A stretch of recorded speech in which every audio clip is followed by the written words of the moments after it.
Welcome to another episode of Taking Inventory. I'm Daniel Druger with my co-host James Barrow, and today we welcome Jon Morgenstern, who is the EVP Head of Investment at VaynerMedia. VaynerMedia is the global creative and media agency founded by Gary Vaynerchuk, and in his role, Jon oversees the global media buying practice, working with some of the world's biggest brands. Jon is also a strategic advisor to Vayner3 and VFriends, and is a well-respected marketing thought leader in the industry. So we're very lucky and excited to welcome Jon to the podcast. Thanks for having me. Thanks for being here, Jon.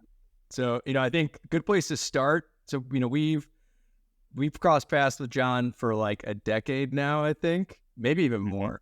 But Jon was at Social Code, one of the first 15 employees when we were running Shift. And for those of you who don't know, Social Code and Shift were like the two of the first sort of Facebook ads API companies, kind of like social ads companies almost ever. But yeah, man, I think like a good place to start is just, kind of tell us how you got into this stuff. And then, I guess like maybe if you can kind of look back and then compare to where we are today, like what's the state of sort of the agency world, media buying, like kind of just tell us about your journey and where we are today. For sure. This will be fun to go through since Shift, formerly Graph Effect, when I got started in the industry 2011. It actually was called Focus Labs first. We're very good at changing names. Oh, wow. Yeah. Wow. Yeah, it's just always fun to turn back the clock. And Addie Connor, at least a little bit, right, Tris?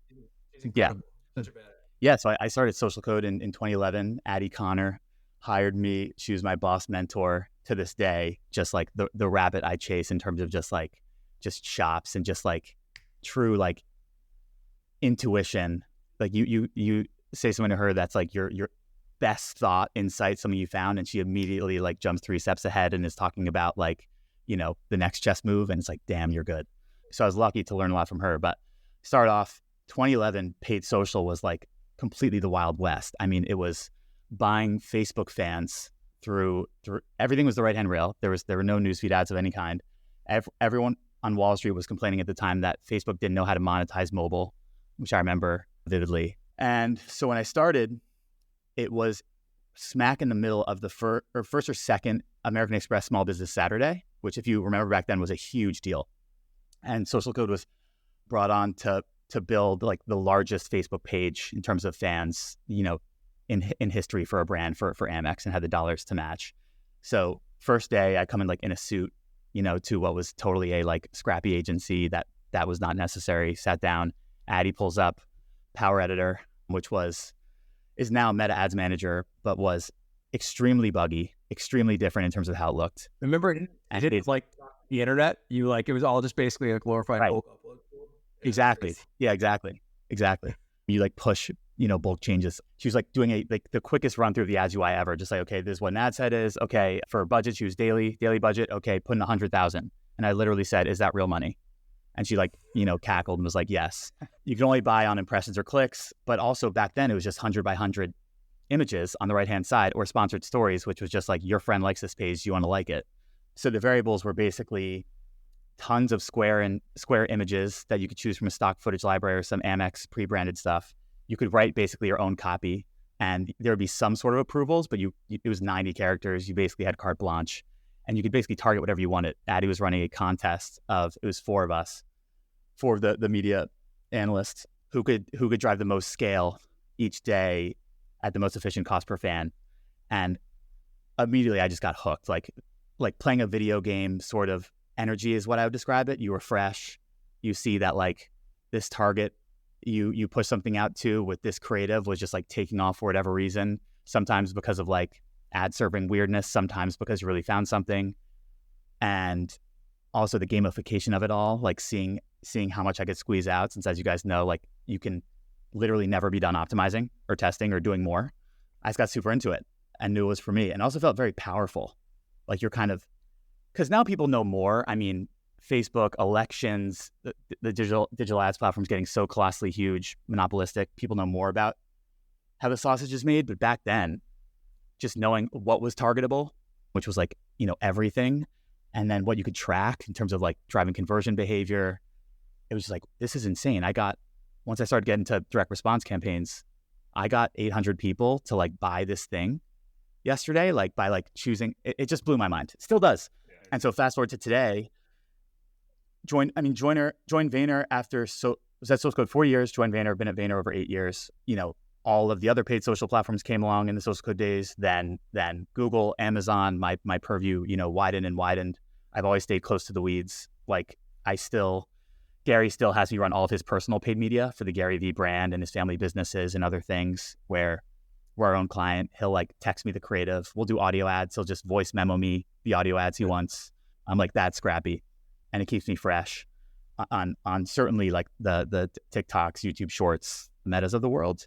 But Vayner oversees, as of 23, we'll do over $1 billion in terms of total managed media. So I've evolved a lot, as head of investment to everything from how we hire and train all the new buyers, our perspective on how to, pull levers, what matters, dealing with privacy. But I'm the first to admit that as we scale into like connected TV, retail media, AI wave, all of that, we need other senior leaders that are like of those worlds. So the investment has started to look a lot more like myself plus other VP, SVP leaders who are like paid search beasts, like, 20 plus years just doing it at the highest level, in-house, at agencies, at Google, et cetera. Same thing for TV, same thing for retail media. So that's been exciting because it's long overdue.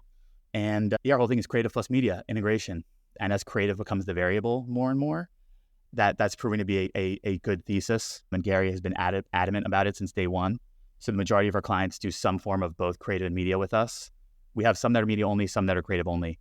And Vayner's about like 1,600 employees at this point. So pretty big. It's crazy. It's funny to talk about the early days. I remember like back in the Shift Graph Effect social days, we actually hired a lobbying firm to go and try to pitch politicians to hire Shift for their ad spend. And I remember going in a suit and tie, like in like an American lapel pin, like to DC. If they only knew how powerful it was. I mean, that was found out. They laughed at us. I remember sitting in like these like dark, musty rooms in DC. I was like a kid. And they were like, what the hell are you talking about? And it's amazing how, it's kind of like to your point about like, like back then you did feel like you kind of had this secret and you're like, totally guys, like change things. And they just couldn't like wrap their heads around it.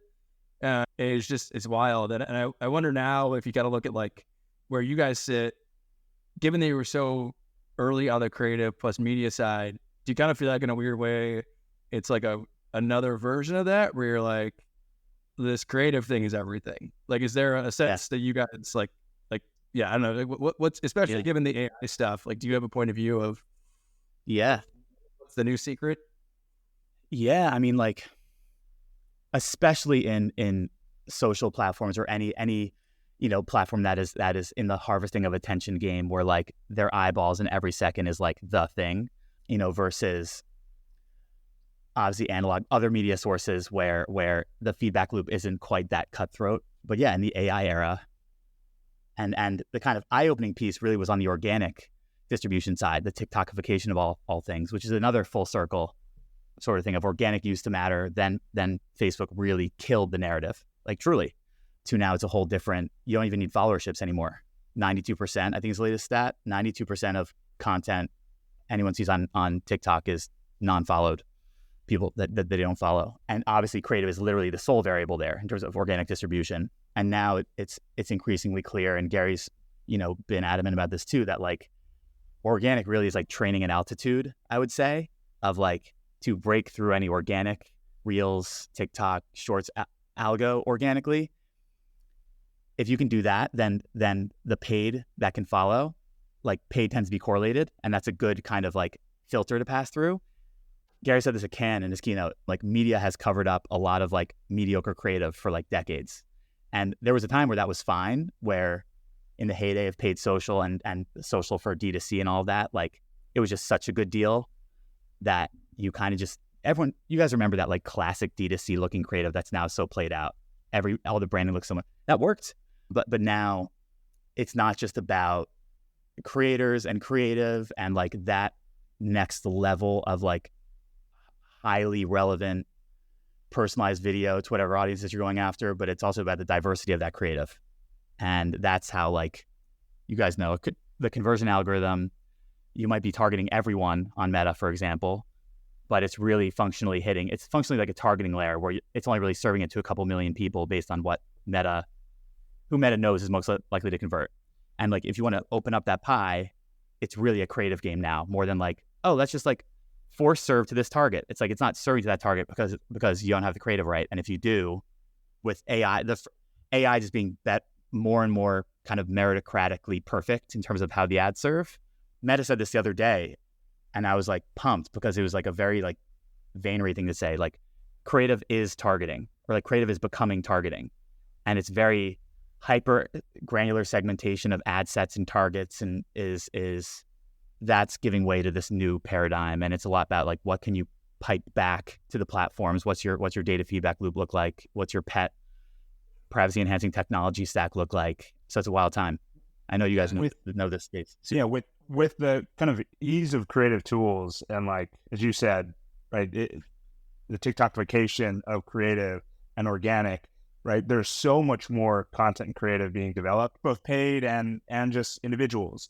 And so like, how do you advise clients, and how do you guys start to look at consumer behaviors to say, okay, this is how we need to build creative, and we need to do it fast and at scale, and we need to refresh this at a higher frequency? How do you approach that? One more question on top of that too is, as you're describing it, like it almost sounds to me, it's like when you're creating creative now for these auction kind of biddable media platforms, it's almost like your creative is in reality being built to game their AIs versus the end consumer. Like in a weird way, like it's an abstract, like the AI is an abstraction of the end user. And so like, is that like, how do you navigate that? Because in a weird way, that's different incentives, you know? Yeah. No, it's a whole interesting point. And so much of it is like the black box where you can't really validate. I mean, there's obviously, you know, burgeoning like next wave AI ad tech, like stuff you guys are up to, for example, that will better help validate these things and like calibrate it. But it's kind of, it's funny. It's like you have a creative that just like keeps serving and keeps being the top performer.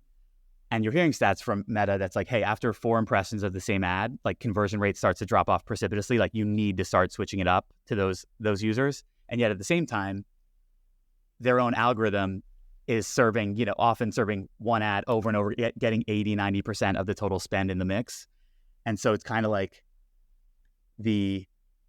how it should work, how it's kind of talked about, how you should be using it. And then there's like the reality, and you often have to kind of keep the platforms honest on it too, where it's like, this often happens. They talk about it in theory. It was the same. I love going down memory lane with paid social with you, especially with you, James, because you know it so well. It was like the advent of optimized CPM bidding.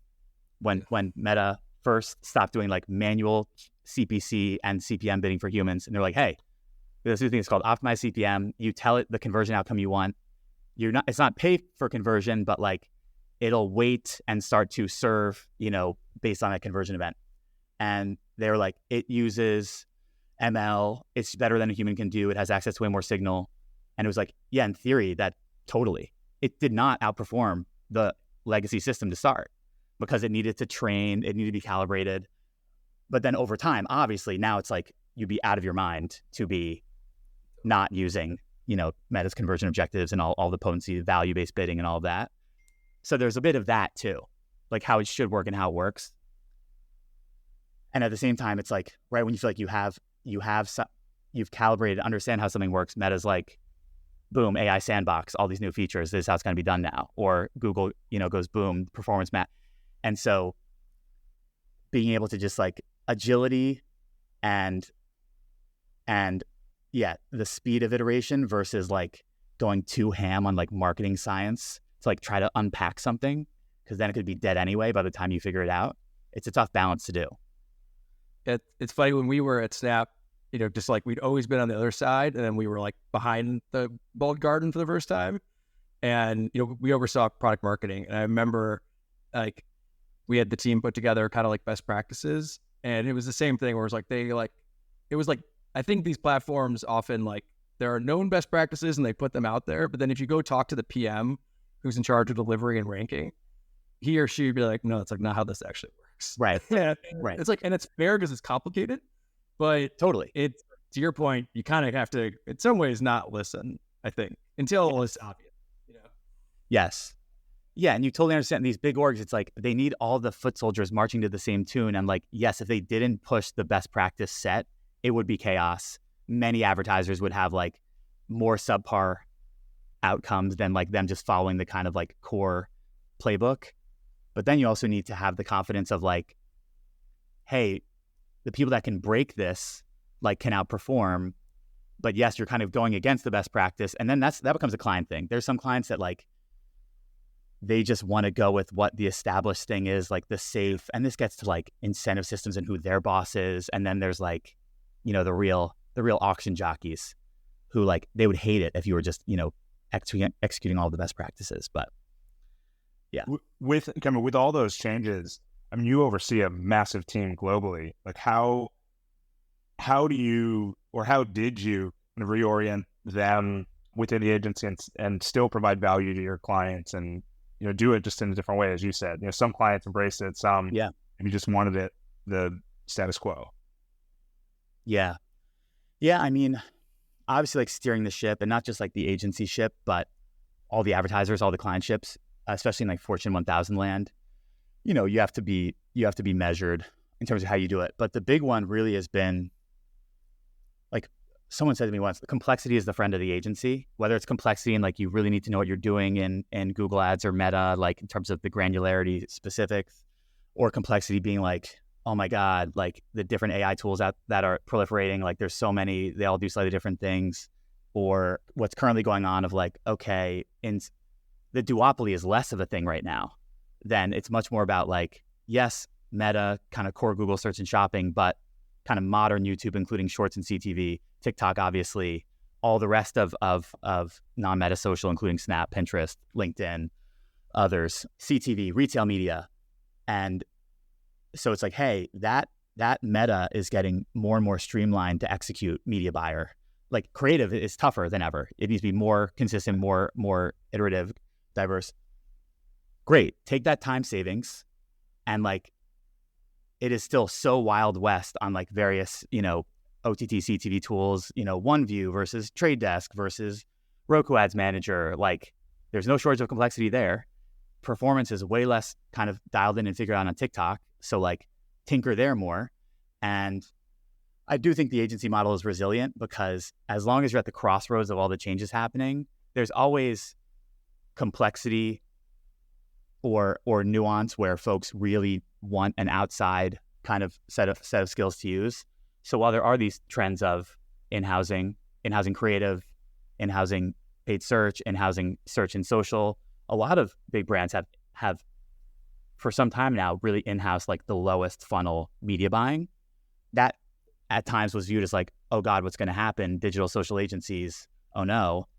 And now like there's just more opportunity than ever in a few areas. One, the horizontality, like the media planning across channels, the management of those things, the allocations across them, when there's again more relevant players than ever when you include especially retail media, modern living room, plus other social. And then there's also a huge need right now, really brought about by privacy on the measurement and like modern attribution side too. So like there's never been more of a need. And there's where like identity spines come in, privacy enhancing technologies, like that is all disrupted. And so there's more of a desire than ever there versus, hey, Google Analytics, we can kind of do ourselves. We're good guys. Now it's the opposite. Yeah. As long as you're not romantic about the past, you'll be okay. Yeah, it's actually one thing where like I find at least myself, like given that like I'm kind of like a walled garden guy, and now like I'm still actually like a walled garden zealot. Like I still think they're gonna win. But there is all this open web stuff where like CTV, portions of some of the retail media stuff were like, it just is fundamentally different than like what we kind of grew up doing. Yeah. And I don't know, like, you know, like I like in particular on the CTV side, like, is it as different as I think, or is it like going to end up being kind of just like it's an extension of Google and like you're buying on Trade Desk? Yeah. Like, what is that world like? Or where do you think it is? Oh man. Yeah. It's a good topic. I have a lot of thoughts. I mean, you have like YouTube CTV that is just like you'd expect. Like, hey, just extends there from Google Ads proper. You can segment it out. Great. That's like, love it. Yeah. The Trade Desk is in this great position where they're like independent. They're firmly a DSP company, great pipes. They've become the kind of white labeled solution of choice for like Walmart Connect or others. And then they've also become like the deal maker of choice for like the Disneys and others in terms of facilitating programmatic spend. Again, that could be like data-driven linear as well as various OTT or CTV. It's so convoluted. It's so messy. Trade Desk is in a really great short to midterm position where like they're really synonymous with like, you know, the best, most well-covered like CTV, OTT buying. Then there's like obviously the jump ball for like open web / everything else, but TT has set themselves up well there and in retail media. And often the two are combined. You use Walmart Connect and you're running CTV inventory. And they're not, you know, a walled garden. They're not in the content business like Amazon and with Fire. They're not Google, scary for many reasons. But at the same time, it's like take rates. It's like, it's all pendulum swings. It's like eventually, and also the fragmentation. So like CTV, OTT is like so nicely fragmented. It's like the networks, the fast channels, that it's like so ripe for an aggregator to come in. But at a certain point, you got to believe Disney will get their act together enough because, you know, there's more talent than ever in the water from all the social ad platforms and people that built walled gardens to pull it off, that at some point, and this is where it's like, does Disney acquire the Trade Desk? Does Trade Desk acquire Roku? Like the acquisitions start to get really big and really weird because there are some DSPs being snatched up. OneView was DataZoo, but it's like aggregation theory. It's like at some point, the middleman, the take rate, it'll become worthwhile. How it fulfills demand and how buyers like it will give way to, oh, hey, we have Disney Ads Manager now, and it's the only way to get all of our stuff. Sure, you can still get this like B grade inventory through programmatic pipes. That's just like how it has to end in like an economically rational scenario.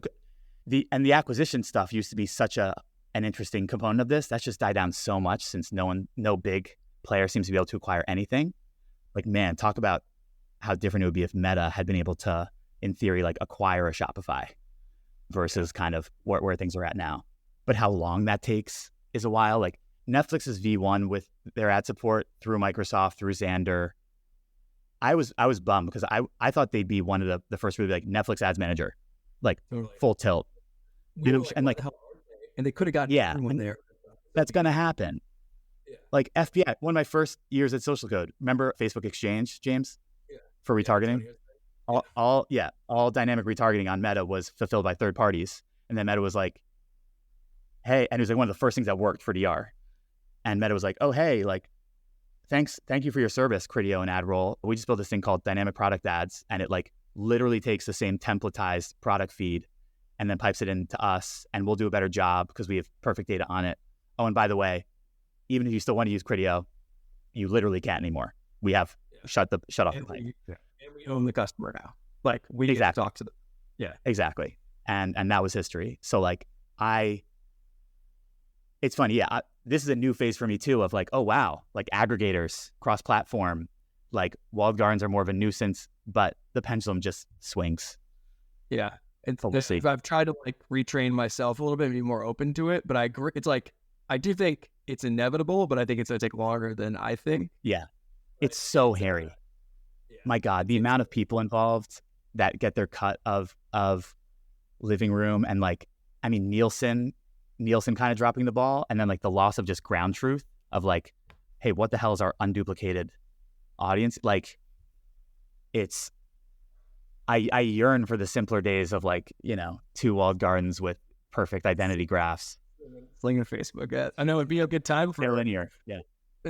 We've talked about just sort of like, like in the memory lane of like, and like we were thrilled when we like sold Shift, but you kind of look at like Smartly and like it's at the scale it's at, it's like, man, if you would have hung on, you know, these businesses have value now, but it was just such a different time. Those early pioneers, but yeah, like the ones that have made it through the gauntlet. Yeah. Like a Smartly, Sprinkler, they're big, but at the same time, like they're always on that hamster wheel of like platform breaking changes and tech debt. And like, they're always behind what you can do natively in the walls, and they have to keep up with a growing number of platforms. And then Smartly like has their, feed optimization management stuff in a good spot. And then Meta AI Sandbox is like, oh, generative backgrounds.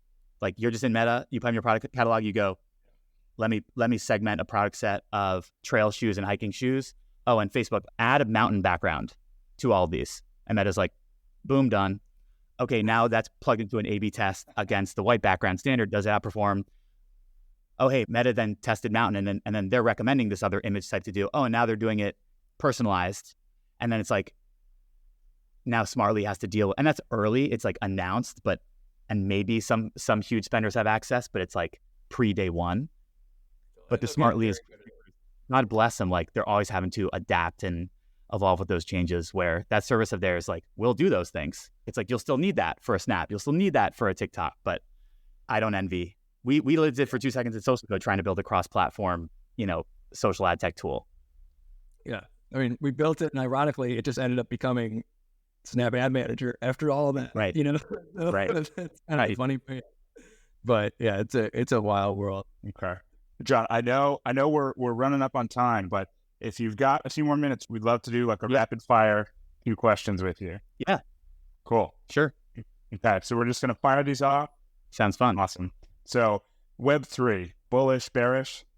Ooh, I remain super bullish on blockchain. And the hottest take I've ever heard about blockchain and Web3 that remains like what kind of the thing I can't stop going back to is imagine a world where AI deepfake technology is so good that like anyone can impersonate anyone else. And you already seen this, that can pass like security tests and like even like dupe friends and family, like, and yes, regulation and all, like you hope will get at it and the human race, won't be its worst self. But in that sort of world, the only way to guarantee that you can validate you are who you are is the blockchain, basically. Yeah. When you really think about it, everything else is vulnerable in some way except that. And I just think that's true. I agree. And the other thing I heard along those lines was like, not only that, but then like the idea that we're not going to have digital commodities, that there aren't going to be like scarce digital goods in this world. Right. Like seems insane. Oh yeah. Like, yeah. How else would it work? Yes. And I know, totally. All that stuff as well. Yeah. And like the economics for artists and musicians and all these things were like that, they're all extremely eager for that sort of change. Like that's a factor too, how much they want to embrace it. Yeah. It's funny, we dug into that side on the Web3 ad side for a while, just like exploring it, like talk about the Wild West. Oh, yeah. But I mean, it's your point. It's another thing where the agencies are going to be very useful whenever that becomes to like. Yeah. Okay. AI for marketing. Should marketers be fearful, or is this going to be a savior of sorts? Yeah. I mean, marketers should, whether it, personal beliefs aside, where everyone's like, it's dystopian, what's happening, generally it's like, it's coming. The potency is there. You have to like be eyes wide open about it. I mean, I'm always a fan of like playing around with things. It's always like the anticipation of the thing is always way scarier than the thing. Like as they go play around and the anxiety levels will go down. I think people generally know that AI in marketing is a huge mega trend, and both in the platforms and just the broader MarTech ecosystem, like a big one, and has been here in pockets, like AI powered algorithms or like there's things, but this kind of new generative next wave. I also think that the amount of like copyright lawsuits and just like every rights owner in the world being like, I'm suing any AI that could possibly be scraping my stuff is also going to be very real. And every big brand is sure, like playing around with Google recommending some search text for you, fine, as long as you approve it. Or Meta, like taking your image asset library and doing some stuff with it of images you all own and have rights to.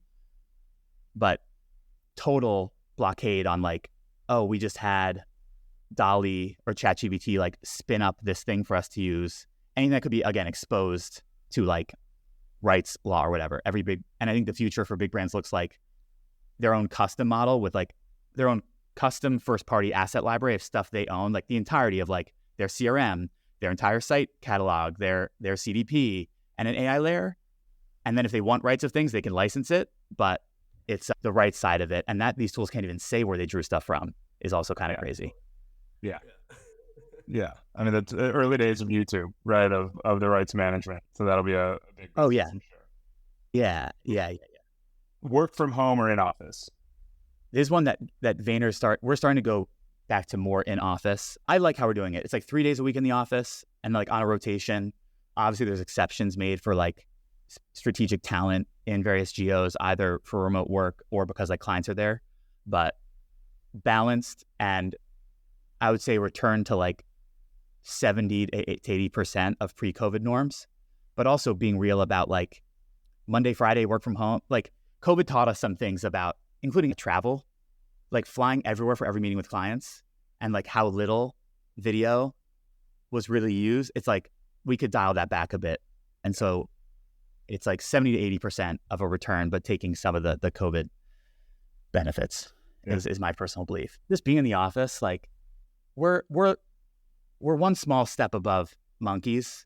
Like there's just a social factor of physical presence. I really believe that, not to mention the collaboration and also company culture. Like people that's a big one too, of like company loyalty and like feel sense of belonging. There's something there. Yeah. I James and I agree with everything you just said. Moving on, two more quick questions. Biggest winners over the next 5 years in the space? Aside from Vegas? Aside from Vegas. Biggest winners, creators. And it's like, it's hard. I've been playing around on like TikTok creation since I just like really want to learn. And as the head of media buying, the best media is free media. So like any media buyer that's just like, poo-poo's organic, it's like, I get the scale part, but anyway, I have respect for it. But creators, but like a creator's revenue stream, it's like, sure, brand deals, but it's like, how much are you doing? Are you doing the monetization programs, but you're also doing affiliate? Are you on Amazon Inspire? Are you doing this? So it's going to take, but I mean, there's single creator individuals who can on their own handle TikTok organic content scopes that an entire agency is pitching for literally 30x the cost. It's like, that's a big, and Vayner's trying to, really, really pivot towards a more, that sort of model of like adults in the room, surely, because you can't just have like, people that don't understand corporate governance, just like making whatever they want, but way more making oriented. That's one. And I would also say technologists who are embracing the change, like the prompt jockeys and people that are like I'm going to figure out the skill set and be in high demand. I do think that's a big one. You've been at VaynerMedia for over 8 years, you said, working very closely with Gary Vee. A lot of people say he's the hardest worker they know, right? Just always on. What are maybe some of the top 3 learnings that you've taken away just being around Gary Vee, leadership, kind of life, whatever it may be? Yeah. The energy is real. Like he just has it. And he's very healthy, like a lot of like trainer, like the whole nine, like any, successful person, gets into. And the marketing instincts are just there. I don't know if it's a 10,000 hours thing, but it's just like in the room meeting with the team that has like colossally more background knowledge and context and nuance and has been thinking about strategies for like forever. And then just like something that Gary comes up with live in the room off the cuff that like Gordian knot cuts through like 80 different factors to like somehow perfectly, simply deliver this thing. And you're like, wait, no, there must be, you're like, oh wait, that's actually like totally brilliant. It's like a type 1 system. It's like, he just like kind of gets there intuitively. And then you're like, he's not a math person. That's why we always joke about that, but that's impressive. And that's just like a lot of reps. It's like experience hours. I would say the kindness thing, like for real, like kindness is the ultimate power move, where it's like when someone most deservedly could be upset or like complain and then they come in the opposite, it's like it's a real thing. And like the closer you get to Gary, the more you love him and respect him. So it's fun. And we have a lot of fun getting to do our thing together. That's awesome. And I think that's a nice way to end the conversation. I mean, with kindness, right? That anyone listening, the world can use a little more kindness. So anyway, Jon, we really appreciate you coming on today. Covered a ton of topics. This was fantastic. Thanks for having me. And part of the kindness thing is this. It's like the worst lesson learned, Carrie also says kindness is practical, where it's like, say we rubbed elbows when you were at Snap and I was at Vayner, and we were like, Snap, like this, we're just assholes to you guys. Then like you guys start up this new thing. It's interesting. Say I like, a client asks about it. And then it's like, oh shit, I now need to go tail between my legs to these guys. It's like, it's practical. It's like you're nice, you get along, you're personable. And it's like when you always tell the truth, you'll never have to remember anything. Yeah. It's kind of like that. It's like, if you just are nice, like as you navigate in careers, networking, personal relationships, it's just like practical. It really is. My mentor would always tell me like, you have to remember life is long. Like everyone says life is short, but it's like long. And like you gotta remember that and like treat people that way. Well, awesome, man. Thank you again for doing this. I know you got a lot going on, but really, really appreciate it. Thanks for having me on.